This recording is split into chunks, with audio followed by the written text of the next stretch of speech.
So, there is a bit of back and forth with James Lindsay and Matt Binder on Twitter. A bit of background. James Lindsay, I think it's fair to say, is a right-wing pundit/author who seemed to be fighting back against the woke ideology.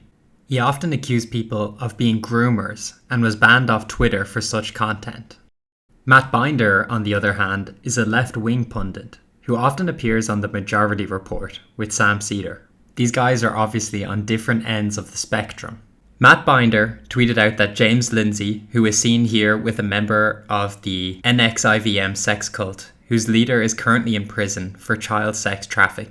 It states in the article, Ranier, the leader of the cult, was convicted of running a master-slave group where women were branded like cattle and forced to sleep with him. It is true that the woman pictured with James was part of this cult. Now, she wasn't charged with anything, but she was involved, and she seemed to defend the cult leader even after the allegations came out.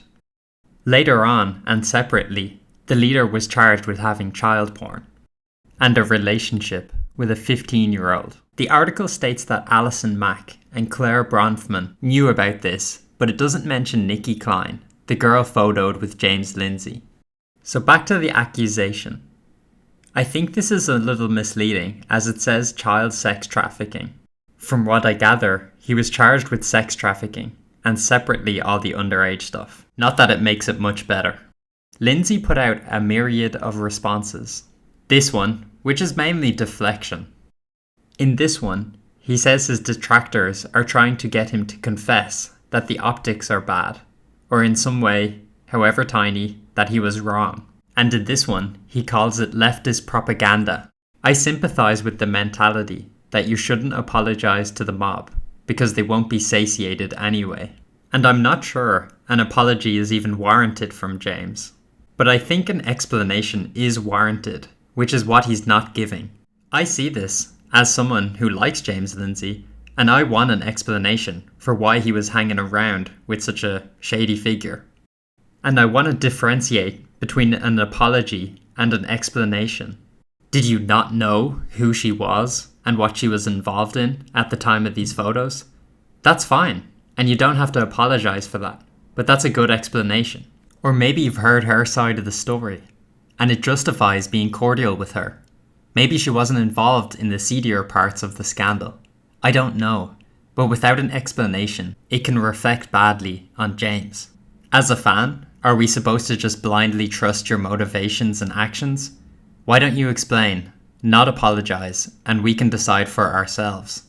Anyway, it's hard to judge how culpable James is. After all, he wasn't directly involved, and there's a lot of details I don't know to make a proper judgment. James hit back by retweeting Matt Binder's old tweet from 2020. He stated, "I can't believe the uproar over Cuties after watching it. People are going to look back at this moment and think what the fuck was going on that this completely benign film caused people to lose their fucking minds." Oh yes, I can't imagine why anybody was upset about this movie. And to be clear, I haven't watched the movie. But even if the outrage was too much, you can at least understand why there was outrage. According to IMDb, there's visible nudity of children in the film. Apparently, there's a scene where a girl in a rival dance group shows her exposed breast. Someone has claimed that it's an adult actor playing a younger girl, but I haven't found any evidence for that anywhere. So for that, and many other reasons, I'm not inclined to watch it. Even Vosh, who said some pretty sussy things himself in the past. Okay? It is possible. Please, right now, uncuck your dumb shit, lip-cuck fucking SJW brains and recognize this empirically correct fact that I am about to spit. It is possible for an adult and a child to have a sexual relationship and for it to have positive outcomes on the child as well. Even he was against this film. There we go. Oh yeah, there we go. Fuck me, dude. That is bad. That is really, really, really fucking bad. Holy shit.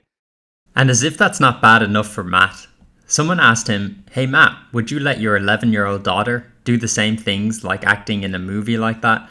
And he replied, "Absolutely. If my 11-year-old daughter had the maturity level and talent and was cast in a well-written film like that, you'd be a piece of shit for not allowing her to do it. I'm completely nonplussed by this response. The left is okay with letting kids to decide to get gender-affirming surgery.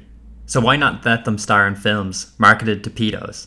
At least they're consistent, I suppose. I don't think either party comes out of this looking too good. At least with James Lindsay, there's some deniability. James didn't directly do anything, and maybe he has his reasons. Matt, on the other hand, is the one who said it. He's directly responsible for his words. So I think overall, it's an L for Matt. He's just waiting for Cuties 2 to come out to get his daughter a role.